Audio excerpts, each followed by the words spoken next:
mine and clamping down on the costly cons in our post. We'll have all that in the news from your area when we come back.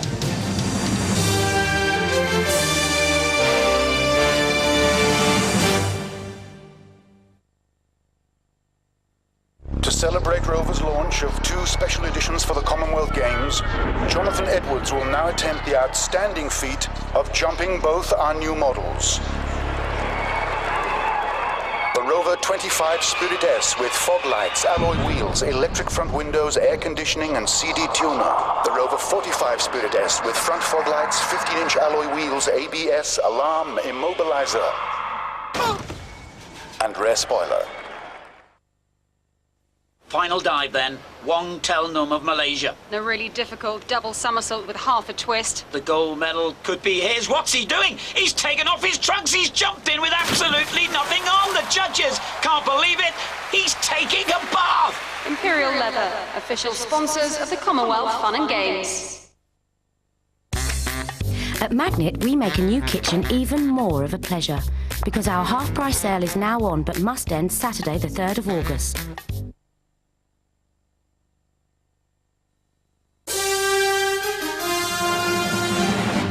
Welcome back. A reminder of our top stories tonight.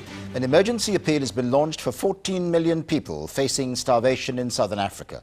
And the opening ceremony for the Commonwealth Games is taking place tonight in Manchester. The anaesthetist involved in a routine operation to extract a milk tooth, which resulted in the girl's death, was today struck off the medical register. Dr. George Vanner, who is 68 and now retired, was found guilty of serious professional misconduct. Our medical editor Lawrence McGuinty has the full story. Carla Selly was 5 and scared of jabs, so when she needed a milk tooth out, she had a general anaesthetic. She never recovered. Despite desperate attempts to save her, she died without recovering consciousness. The operation was done here, a surgery with out-of-date anaesthetic equipment and no specialist nurse. A surgery that had already been warned by a specialist inspector. If anything unfortunate happens here, they'll throw the book at you. But the anaesthetist, George Vanner, was arrogant and complacent. He made grave errors in treating Carla. In its verdict, the disciplinary panel said Dr. Vanner's behaviour and practice were very dangerous. He's now paid the price for that, but Carla's family have already paid a much higher price. The worst thing is to have a child been taken away from you. My whole life has been, I can't explain, it's still exactly the same. You know, they've taken my life away, not just Carla's. Dr. Vanner was found not guilty of manslaughter last year at Preston Crown Court. After today's verdict, Carla's mother told me the mistakes he'd made should have been spotted earlier. I'm surprised that with the things that Dr. Vanner's been done for, he's been allowed to get away with it for so long. I'm just surprised that Carla was the first one. Carla's death certainly changed the rules about general anaesthetics at the dentists. As a result of this and a number of other cases, that since the beginning of this year, the Royal College of Anaesthetists, working together with the General Dental Council, have actually banned general anaesthesia in the dental chair. That is at least some consolation for Carla's distraught family. Lawrence McGuinty, ITV News at the General Medical Council. 2 illegal immigrants who were arrested while hiding in a mosque had the threat of being deported lifted tonight. Police were accused of heavy-handedness when they broke into a West Midlands mosque to arrest Farid and Fariba Ahmadi. They'd been smuggled into the country in the back of a lorry and were going to be sent back to Germany, where they first applied for asylum. The only man to face a court in connection with the September 11th attacks in America dramatically changed his plea tonight. Zacharias Moussaoui originally said he again intended to plead guilty to 4 of the 6 charges against him, all of which carried a death penalty. But then he changed his mind. He said it was because of his obligation to his creator and to save his own life. But staying in America, rescue workers in Pennsylvania are making frantic efforts tonight to reach 9 men trapped in a flooded coal mine.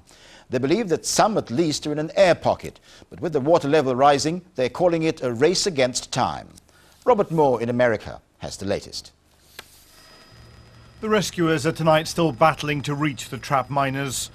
9 men are missing after they accidentally breached an adjacent mine shaft that was flooded and released millions of gallons of water.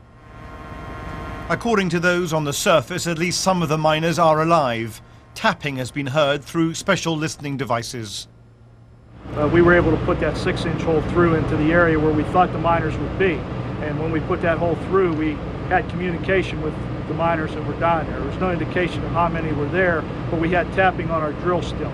So we know somebody was there and they were alive. Other rigs have been arriving at the scene in Pennsylvania. The aim is to drill a hole wide enough to allow the trapped men to be lifted to safety in a rescue basket. It is a race against the clock. Rising water in the shaft threatens to drown the men. There are also fears they could succumb to hypothermia. This is a very delicate operation. We remain hopeful that we can effect a rescue here, but we're just very, very concerned about the welfare of those trapped miners and the families. It may be many more hours before the rescue drilling is complete.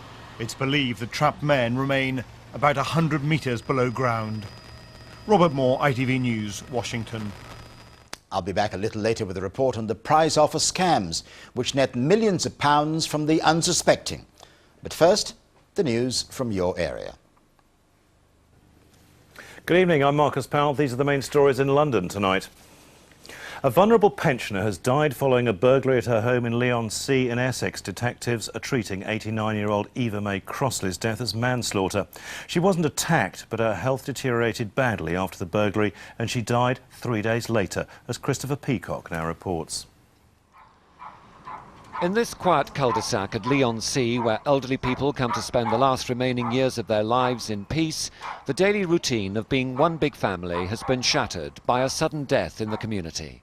Eva Crossley, known as May to her friends, was 89 years old, a grandmother any family would have been proud of, and yet she was frightened to death by a burglar. He didn't touch or violate her, but he killed her. Police say they're looking for a man who will be charged with manslaughter.